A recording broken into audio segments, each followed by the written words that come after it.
Alright, so it's November 1st today, but I still got a couple of videos I gotta do for my Halloween special. So today we're gonna do one. Today I'm gonna review Killers of the Flower Moon, which isn't really a Halloween movie, but the movie that we're gonna review after that is Five Nights at Freddy's, the brand new video game movie that people on the internet either hate or love. And so that's gonna be a very fun one to do for my Halloween special. Also for my Halloween special, I'm gonna finish this whole review series. And then I got a Friday the 13th video coming out just to talk about the franchise a little bit and why I'm not the biggest fan of it. And so stay tuned for all those videos for my Halloween special. And with that said, we are going to go ahead and get started talking about Killers of the Flower Moon. Then we're going to talk about Five Nights at Freddy's. Before I do that, subscribe, like button, hit the bell, comment down below. What is your opinions on these two movies? I want to know all that and more down below. And with that said, Killers of the Flower Moon released a couple of weeks ago. I went to see it on opening day. I got about 2 weeks of just thinking about that movie. I actually didn't watch another movie for a whole week and a half after this. I wanted to, but I just didn't because I was marinating from sitting in that theater for 3.5 hours. And hands down, this is one of my worst theater experiences. I think that this is one of the worst theater experiences. Number one, we went to the theater with no reclining chairs. And so we basically experienced like they did in the 1970s, 1980s when they go to the theater. And the theater seats aren't even really comfortable. I'd rather sit in a chair like this for 3.5 hours and sit in one of those chairs. And so that was uncomfortable. And about a half an hour into the movie, there's these two parents. They take their two probably 10 to 12-year-olds to the movie theater, to a 3.5 hour movie, who just kept getting up and going out of the theater and into the theater and talking really loud to the parents like, "Mom, do you want some more popcorn?" Like, shut up, kid. I'm trying to watch a movie here. And, like, I absolutely hate it when parents just bring their children, especially to a rated R 3.5 hour movie that clearly they're not gonna be interested by, because it was a bit confusing for everybody. Like, imagine kids watching this movie and like, "What's going on, guys? I don't know what's going on in the movie." And so just like, why would you do that? And then to make matters worse, the last half hour of the movie, you could hear Taylor Swift music coming from the next theater, which I've heard is a common complaint for literally everybody. Going to this movie, when it released same time as Taylor Swift, all you hear is, "Oh, I'm playing..." Wait, no, that's Miley Cyrus. I don't know a Taylor Swift song. I can't think of one off the top of my head. They all sound the same to me, but I absolutely don't like Taylor Swift, and hearing her while I'm watching a movie is probably the experience that the devil created. Anyways, with that aside, this was easily my worst theater experience, and that definitely did impact my experience just a little bit. I think this movie was pretty good. It was a pretty good movie. I'm not raving about it like a lot of people are. It's not in my top 10. I pretty much knew going into this movie that I wasn't going to love it on a level like everybody else. This movie isn't necessarily made for me. I'm a 17-year-old. I love big action blockbusters, and I will go watch a Martin Scorsese film or like a Christopher Nolan film, like Oppenheimer. It's made for everybody else, not really made for me. And so I just love big blockbusters rather than these small little movies. But I will go watch these small little movies, and I will want to watch these small little movies, but I won't necessarily be the biggest fan of them. Does that mean I can't have a good time? No.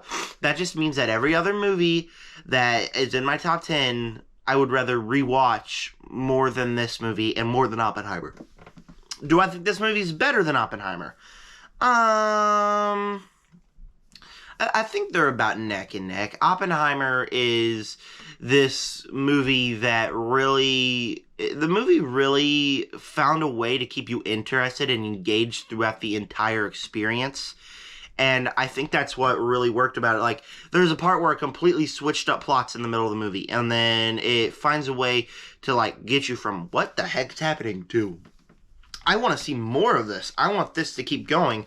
And it shows it does evil a little bit better, like the evil that could come out of this atomic bomb. But I really did like Martin Scorsese's Killers of the Flower Moon. Starting with the positive, this cast here is crazy. Kicking it off with Leonardo DiCaprio. I love Leo DiCaprio. I absolutely just love him so much. I think he's a great actor. If you go watch movies like The Wolf of Wall Street or Titanic, and then you watch this movie, you're like, that is not the same guy. that is absolutely not the same guy, because he just like brings this performance to, at the beginning he's instantly kind of like an unlikable character. He's kind of like, I like woman, and you're always like, that guy's a little off. And then you learn what he's actually been doing, which you already know. He's killing off these guys for money. He's a terrible person, and he plays the character well. And when you get to the final act of the film, when the real hard emotions for him kick in, I found them all to be exceptionally really good, especially his performance. Like, the emotions that he's able to convey feel real and really, really, really worked for this movie. And I think it was awesome. I think his performance was great. Everybody else was great too. Another big guy you gotta talk about, Robert De Niro. He plays this guy who's like, oh, I'm so friendly with the Indians, but he's actually killing them off for the money. And this was a big guy that I also thought his performance was absolutely wonderful, because, like, oh my gosh, you can't be... He's the opposite of Leonardo DiCaprio. He's evil, you feel the bad things, but his performance is likable. And so you feel everybody likes this person, doesn't want to blame him for these murders, but it is him the one doing the murders, and he's just this likable person. He places money to catch the killers, but he is a killer, and he's just such a good person that it just is completely hard to watch him being this killer. People are saying this movie's hard to watch. I didn't necessarily feel that. People are saying, yeah, the movie has so much greed in it that it's just really hard for us to watch because it's just evil, evil, evil. And you could tell, me and my dad was just sitting there, he was mumbling to himself, oh my God, why would they do that? He knows this. He likes this story. He's read the book. He knows this movie, and he knows the evil that comes from it. For me, I was just like, oh my gosh, that's evil. That is evil. I wasn't like, oh my gosh, what's gonna happen? I found it completely fine to watch. I knew that it was about innocent people getting murdered for money and greed, and it made me sick inside, but it didn't make the movie like necessarily hard to watch. So I was kind of missing that experience. It didn't even really make me all that sick inside. It just made me be like, oh, what terrible people. Like, it never really made me be like, oh my gosh, this movie's abysmal, or these people are abysmal, even though they are. It didn't really make me feel it. I feel like I missed the vibe on this one, personally, just for a little bit. The murders themselves and the mystery itself, like you said, you already know this, and so halfway into the movie, which I thought was nearing the end, you get Jesse Plemons' characters. Almost called him Pinkman because he was a great villain in Breaking Bad. We get his character coming in here to investigate the murders. And I think that he is absolutely great in this role. He is absolutely wonderful. And then when he's discovering the murders, I feel like it does a little thing like Oppenheimer did, completely switches up the way the movie's going. But you're invested on his side, and you're invested in what happens in the end. You want to see what will happen with these characters.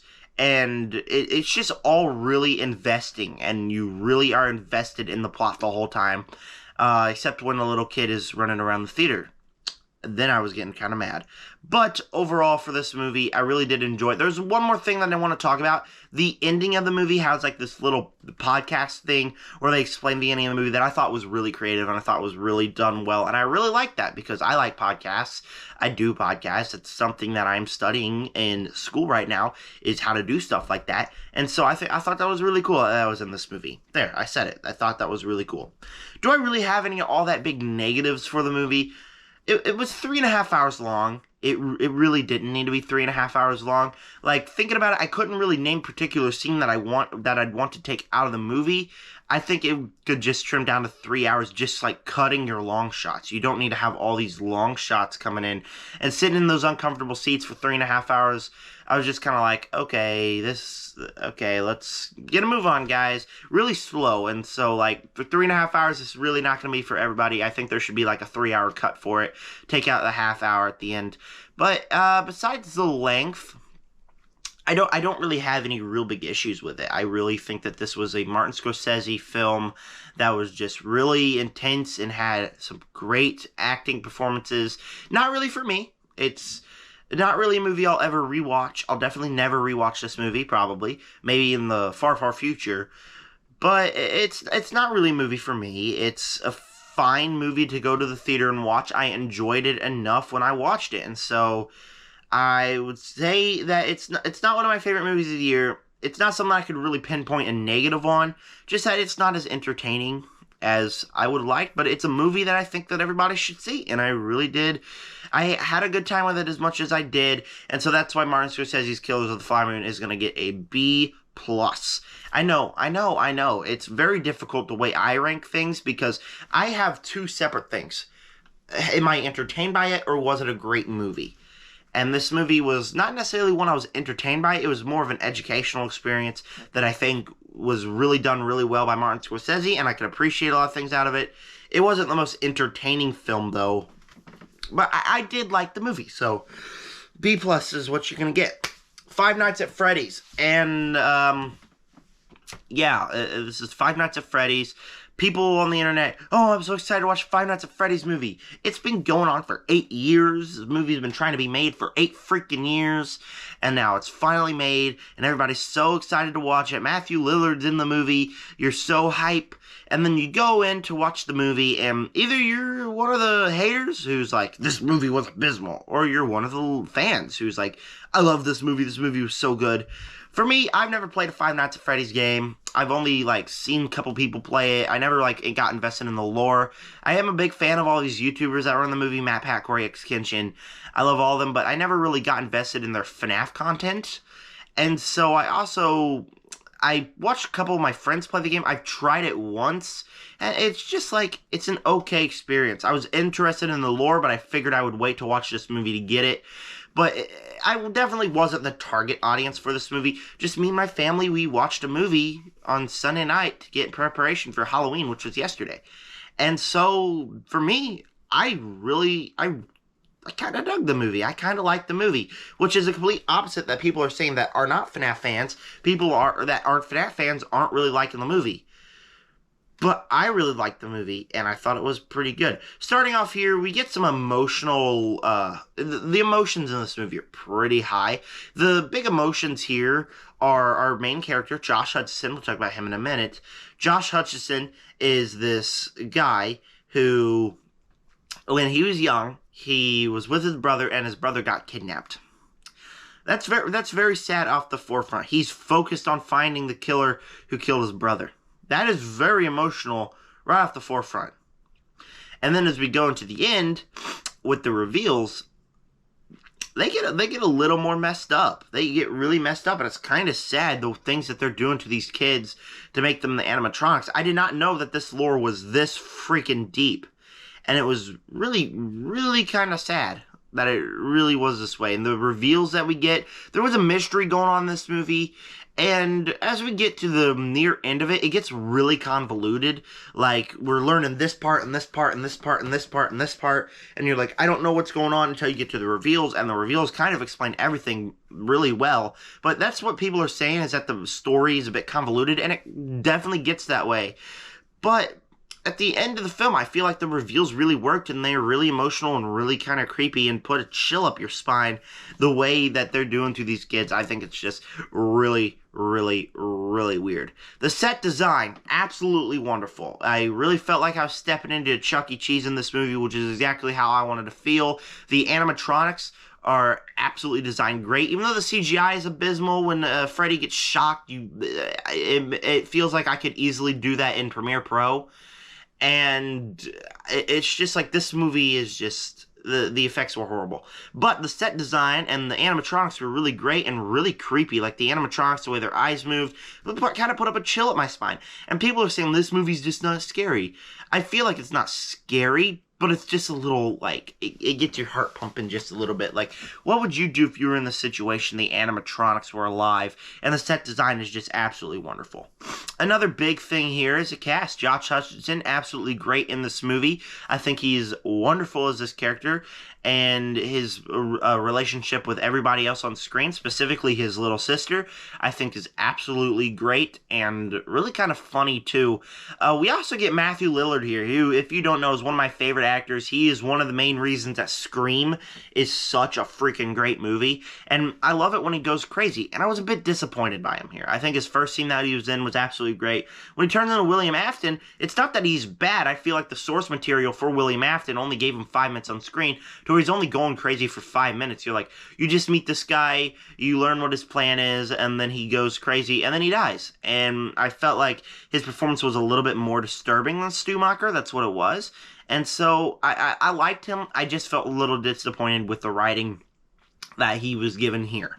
And overall, there were a couple kills on the movie. There wasn't a whole lot. It was Five Nights at Freddy's. It's a movie that had one scene of them killing, and that's it. And I really did like that scene, but it's mainly PG-13, made for younger audience. It's not going to be like this movie, and so people who are wishing it had more gore, wishing it was bigger and badder, I understand why they didn't do it, because people, 12-year-olds, are obsessed with this game, and they wanted them to go see it. And even though there's some disturbing content in here, it gives enough horror elements to make it that, and I think it balanced all that pretty well. With all that aside, let's talk about the negative I had, and that is the plot here. The plot here is really convoluted, to where for constantly, I was sitting there like, okay, wait, so we learned this, and that connects to this, and this connects to that, and that connects to this, and what is going on? This convoluted plot was so crazy. We keep trying to reveal answers on what's happening here. Like, apparently the girl can see ghosts, apparently, and those were the friends, and now they're playing the animatronics, but then they're the kids in the animatronics, and every time he goes into a dream, he sees all these kids, and my mind was racing. I was like, what is happening? It really, gets really convoluted. Every single time you learn something new in this movie, you're just like, oh my gosh, why is this happening? Why is there so much of this and not enough answers? And when we get to the answers, where we reveal it's one guy murdered these children, put them in the animatronics, it's a ghost of the children doing the animatronics, and he's controlling them. That is explained enough. I really like the explanation, but couldn't you just say, oh, she's seeing kids and they're in there? You didn't need to add on this, oh, there's a serial killer and all these kids died and my brother died and all this. And I was just like, come on, okay, you gotta pause the movie and think about this. Okay, what the heck is actually going on? And I was really confused for I'd say 20% of the movie on what the heck was happening in there. And that's something you don't want to do, is make your writing and your story really convoluted to where people like me would be like, okay, I don't understand this. But overall, I really did enjoy the movie. For a Five Nights at Freddy's movie to introduce me as a new fan, I'm going to give it a positive score. I'm going to go with the audience on this one and say this was an entertaining and fine movie. Of course, it's not my absolute favorite movie. It's not going to win any Oscars. It's not going to be my top 10 movie of the year. Not even close to my favorite horror movie of the year, but I think it was a good enough movie. It was a fine enough movie, and that's why I'm also going to give the Five Nights at Freddy's movie a B+. I know what a lot of you are thinking. You gave that the same score as Killers of the Flower Moon. How dare you? It's fine. I like both movies, and that's just the way I rank things on my channel. So if you got a problem with it, bye-bye now. Alright, thanks for clicking on this video. Make sure you let me know down below what is your opinions on these two movies. Stay tuned for 3 more videos of my Halloween special and a couple shorts that I'm going to share my top 5 favorite horror movies of all time. And with that said, thank you guys for clicking on this one. And with that said, subscribe and join the Nerd Army. Peace out.